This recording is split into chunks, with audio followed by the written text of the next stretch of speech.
Alright, let's take a look at this AMZCHEF espresso machine. It's an entry-level espresso maker with a built-in grinder. And in this video, I'm gonna walk you through all the details so you can decide if this could be your first espresso machine. Unboxing and accessories are pretty straightforward. I actually put together a short unboxing video for this machine, so if you're curious, just click the link up in the top right corner to check it out.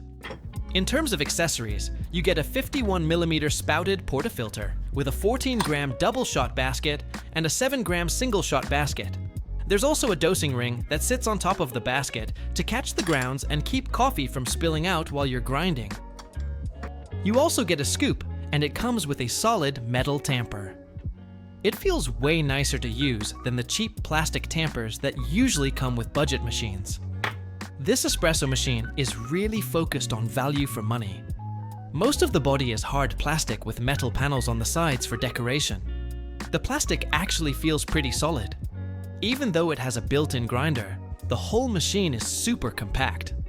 About the same size as a lot of machines without a grinder, so it won't take up much counter space. On top, there's a bean hopper with an anti-popcorning lid, but it doesn't look like you can remove it to access the burrs directly. The hopper holds around half a pound of beans.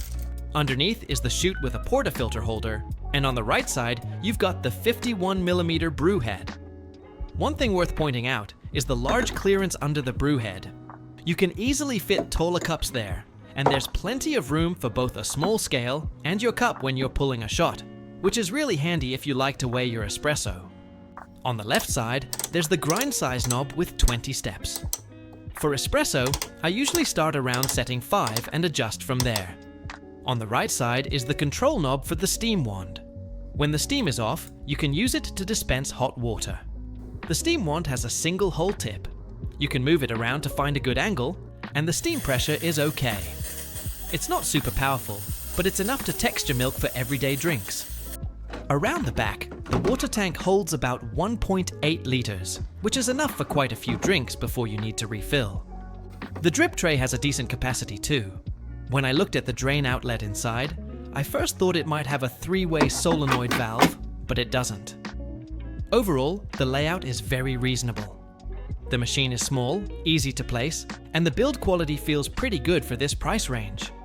This machine uses a full touchscreen control panel, and it's honestly very simple to use. Press the power button once to turn the machine on, but keep in mind, it doesn't start heating right away. The machine has 2 brewing modes, hot espresso and cold espresso. If you want to try cold espresso, just tap it, choose single or double shot, and the extraction starts at a very low temperature. The coffee comes out on the lighter side, so if you don't like very strong coffee, you might actually enjoy it. The temperature in the cup is around 35 degrees Celsius. For a regular hot espresso, tap the hot espresso button and it'll start flashing.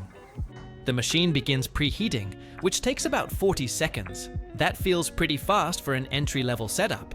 Once it's ready, you can pick single or double shot, and it'll start pulling. The center display shows the brew time. If you want to set your own shot time, just long press the single or double button and program the duration you prefer.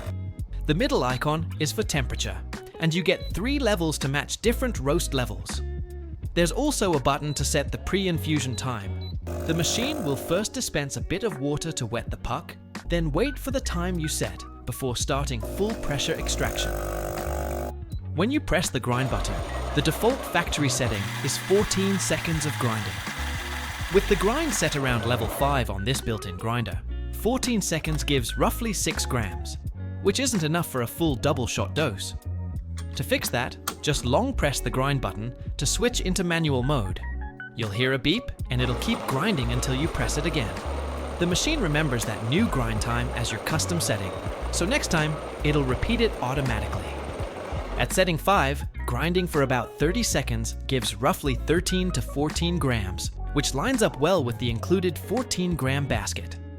The grounds come out quite fluffy, and visually the grind size looks about right for pressurized espresso baskets. Now let's pull a shot and check out the Espresso Performance.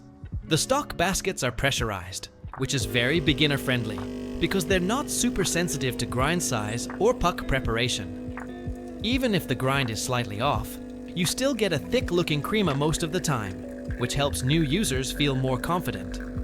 If you want a stronger flavor, you can go a little finer on the grind dial.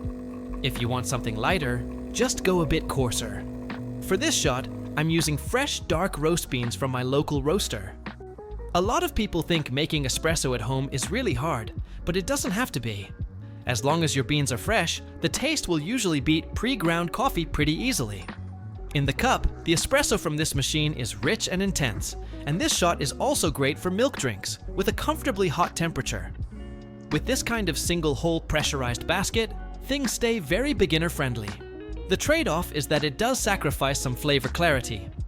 Once you feel comfortable with the basic espresso workflow, it's worth trying a 51mm non-pressurized basket.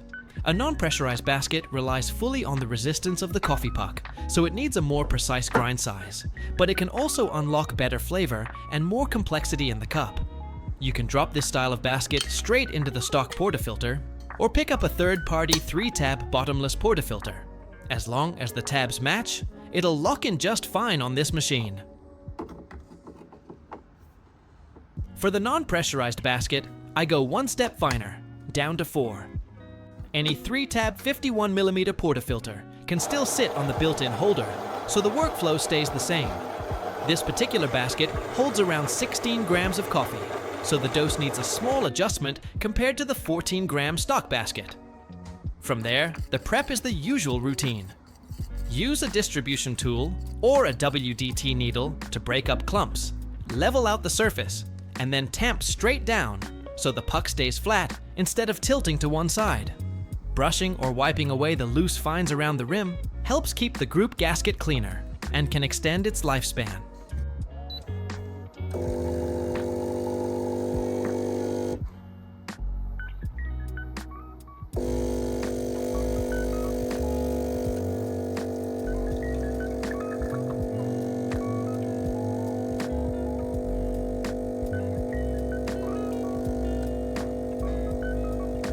You can see that this time, the crema is the real thing, formed directly by the coffee bed, not by a second stage of pressure at a tiny outlet hole.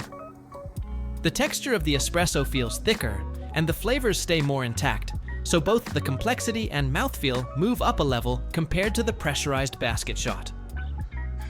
When measuring the shot in this setup, the temperature in the cup is around 57 degrees Celsius, and if you preheat the cup, it'll come out noticeably hotter. For an entry-level espresso machine, this small upgrade to a better filter basket is very much worth considering if you want to keep improving your shots over time. Finally, let's take a look at the steaming performance. First, pull a shot of espresso, then press the steam button to switch the machine over to steaming mode. Because this is a single heating block design, it needs to heat all the way up to steam temperature after brewing, and that takes around 30 seconds. Which is actually quite good for an entry-level machine.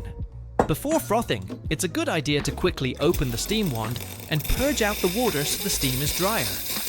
Keep in mind that the metal steam wand gets very hot during use, so don't touch it directly with your hand.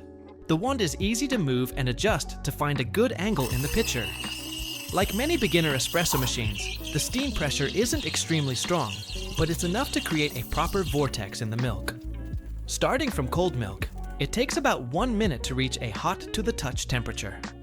After steaming, wipe the wand with a damp cloth and purge it again right away to keep it clean and prevent milk from drying on the tip. The microfoam quality is quite nice from this wand.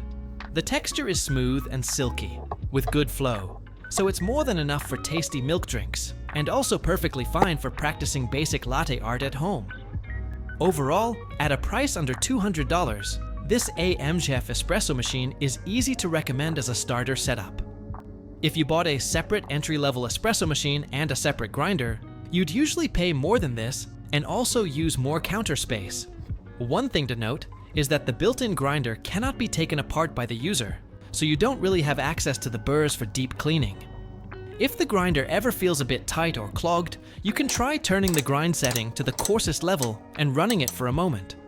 Often that will help knock out some of the fine particles stuck inside. Other than that limitation, in my tests there haven't been many issues for basic home espresso.